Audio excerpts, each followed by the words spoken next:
Kitang milabasa na Domingo at tatandaan tayo pa yung Ebanghelyo kanita na makanano lang mga takutan ding disipulo. Anyang Jesus kaya bere kim bangka nakasikan ing angin ang puing alun. Napotikit de ing apong Ginoo manyaman niya tutut. At mga takutan la rin ng disipulo at sabi rin, Ginoo alang kwenta kaya nung mawala kami.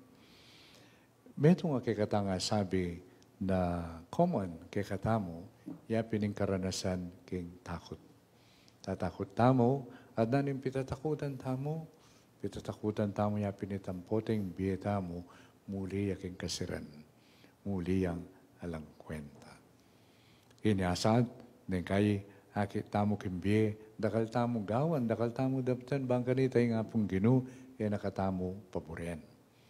Pero, kining Ebanghelyo, yung apong Ginoo, tuturo na kikatamo, bang kanita yung betamo manatili ang makatalakad, king matibe pundasyon, metong mo yung kailangan.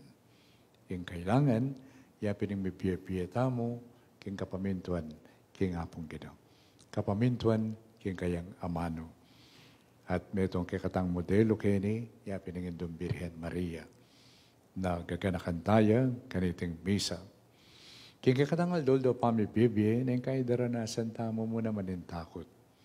Neng kay naman, masaya tamo, uli nga din tanga gagawang mayaw. Pero nga pong Ginoo, haw sana katapansin. King kakatang pami bibye, ing mahulaga, yapin ang kakatang pamakiugnayan kaya. Yung pamangilala tamo kaya, at pamangilala na kay katamo. Ako bilang obispo, dakalagagawan, dakala daraptan, dakala schedules, pero din kay lalawang kumo naman, kumusta yung ka na ako relasyon kay Apong Ginoo. Kilala na ako pa kaya ng Apong Ginoo. Ini siguro yung meto nga panagkat na kikatamo ng indong birhen. No makanano may kapanawon tamo, ban marap kay Apong Ginoo, mo adwan nung nano yung burita mo. No yung marap ta kay Apong Ginoo, para bang kantanita, makapakiugnayan tamo kaya. Ban apakiramdaman yung kayamburi. After all, potang magmisa tamo, karimpisamban, ating makasentro karimpisamban, yapining, saan ita?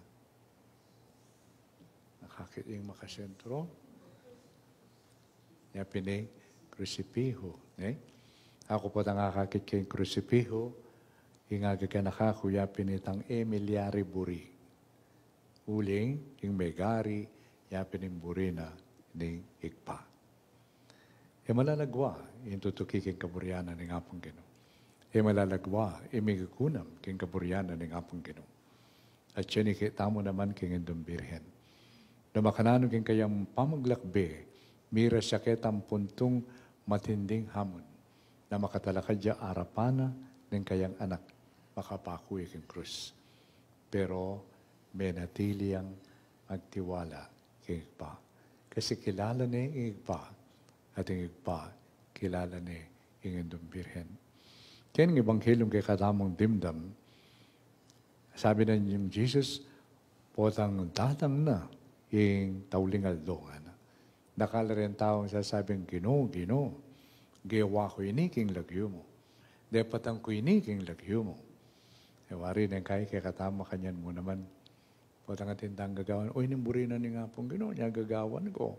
Kaya tama man bigunam, kaya taman may nalangin, kaya taman linaw, no ka rin may nibatan, ining kaya katang daraptan. Baka po itamo mong makiburi kanyan. Niya nga pong Ginoo, nga naman kanyan din rin taong Ginoo, gawa miniking lagyo mo. Na sinabi na ni nga pong Ginoo, lumayo kayo, era ko mang kakilala. Papalyarin, patan nyo yan, isipan nyo king lagyo ko, pero king lagyo ko. Metong yan namang hamon nini kay katamo.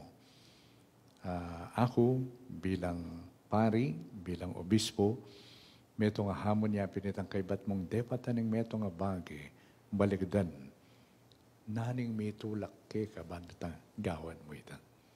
Uli na ng schedule.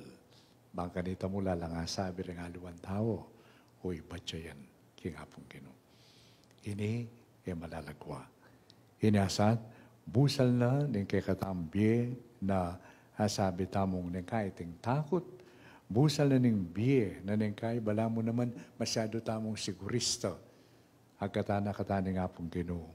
Migunam tamo, lumapit tamo kaya, makiramdam. Bang kanita, kilalanan tamo, in kayang adwan kay katamo.